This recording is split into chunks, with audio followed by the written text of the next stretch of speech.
the electric vehicles is a major trend in the transportation in the world today. The entire world as a whole is moving towards electric transportation.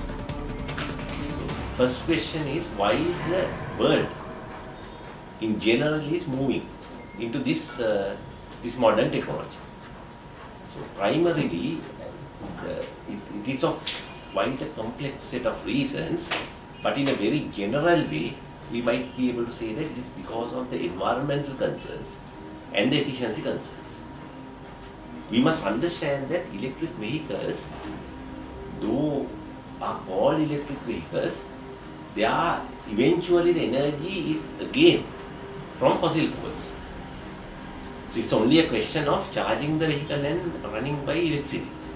So energy consumption probably remains almost the same, apart from the regenerative part of the recovery. So then probably the answer for the question why that the electric vehicles are being developed all over the world is probably environmental concerns and efficiency concerns.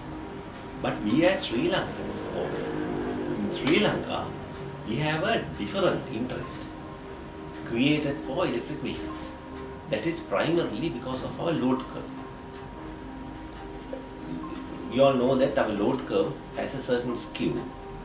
We have very high nighttime loads. So we always like to see that this particular night peak being shared. And specifically, once when our reliability requirements and energy requirements go high, when we plan our network for the night peak, the rest of the time network is more or less idle. So if ever we can use this network to transport some other sector of energy that has an overall economy.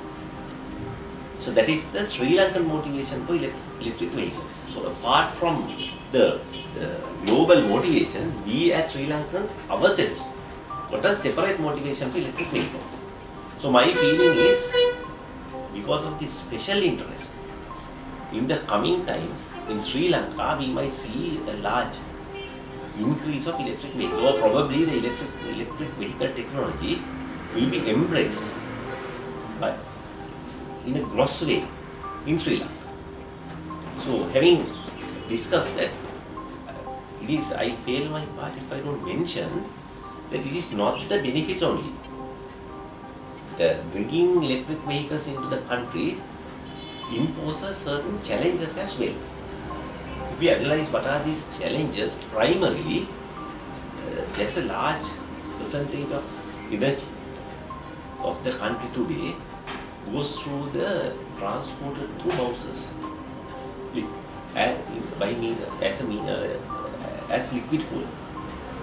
Now, the moment the electric vehicles come, what actually happens is that particular quantum of energy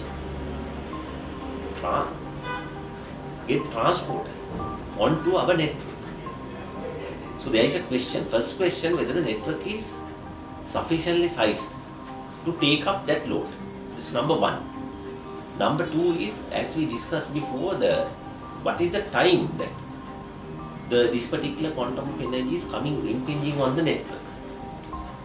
Or basically speaking, if we do not regulate the charging modality of electric vehicles, whether the expected benefits over the load curve can be acquired. The second question that we have to ask. The third challenge would be the losses of the network. Eventually, if the entire network losses are not being reduced, eventually it is economical to transport that quantum of energy through the network, incurring certain losses.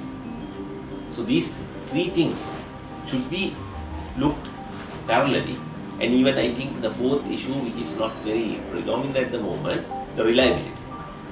Since our network is pretty reliable network at the moment, there won't be a major issue of that, but still reliability also will be an interesting topic to discuss. So from electrical engineering point of view, this is a totally unexpected fall of a large requirement of energy transportation. So there is a question of energy as well as there is a question of power. Energy-wise, generation planning, transmission planning, distribution planning, all these activities got to be streamlined with the increase of the electric vehicles. So you must have at the moment we are doing our load forecast, and our load forecast never look into this sort of an option situation. So our load forecast we have to now think another modality of load growth. And for that regard, we have to do the planning and development. So this is the primary challenge I see. So as now we understand there are certain benefits and there are certain challenges. In order to balance these benefits and challenges, essentially a policy related to this balancing of this interest should come in. Without a policy, just allowing the electric vehicles to come in and then to look at the requirements probably is not the best way of approaching this problem. And finally, the electric vehicles, their standards and their charging modalities, those things also should be regulated. It is not that any electric vehicle, whichever the way, should be allowed in the country and should be allowed enter into the network in charging. We must have special electric vehicle connections. We must have regulations associated with them. We must have tariff associated with them. And we must have infrastructure associated with them. All in all, everything should be encapsulated into a concise policy. So this is a good development which we should welcome, but my feeling is it should be done in an organized and regulated manner, not in a haphazard or ad hoc manner. That's what